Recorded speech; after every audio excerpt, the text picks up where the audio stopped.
ನಕಲಿ ಆಸ್ಪತ್ರೆಗಳ ಮೇಲೆ ತಹಶೀಲ್ದಾರ್ ದಾಳಿ, 3 ಕ್ಲಿನಿಕ್ಗಳನ್ನು ಜಪ್ತಿ ಮಾಡಿದ ಆರೋಗ್ಯ ಅಧಿಕಾರಿಗಳು. ಹೌದು, ಮಾನ್ವಿ ತಾಲೂಕಿನ ವಿವಿಧ ಗ್ರಾಮಗಳಲ್ಲಿ ಆರೋಗ್ಯ ಇಲಾಖೆ ಅಧಿಕಾರಿಗಳು ಹಾಗೂ ತಹಶೀಲ್ದಾರ್ ಭೀಮರಾಯ ಬಿ ರಾಮಸಮುದ್ರ ನೇತೃತ್ವದಲ್ಲಿ ಬುಧವಾರ ದಾಳಿ ನಡೆಸಿದರು.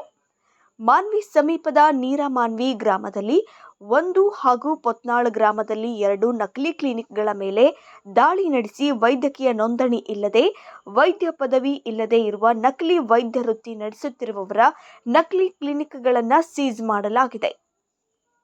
ಈ ಅನಧಿಕೃತ ಕ್ಲಿನಿಕ್ಗಳ ಮೇಲೆ ನಡೆದ ದಾಳಿಯಲ್ಲಿ ಜಿಲ್ಲಾ ಆಯುಷ್ ಅಧಿಕಾರಿ ಡಾಕ್ಟರ್ ಶಂಕರಗೌಡ, ಜಿಲ್ಲಾ ಮಲೇರಿಯಾ ಅಧಿಕಾರಿ ಡಾಕ್ಟರ್ ಚಂದ್ರಶೇಖರಯ್ಯ ಸ್ವಾಮಿ, ತಾಲೂಕು ಆರೋಗ್ಯಾಧಿಕಾರಿ doctor Sharanabasavaraju, PI Somashekhar S Kenchareddy ಸೇರಿದಂತೆ ಇನ್ನಿತರರು ಅಧಿಕಾರಿಗಳು ಭಾಗಿಯಾಗಿದ್ದರು.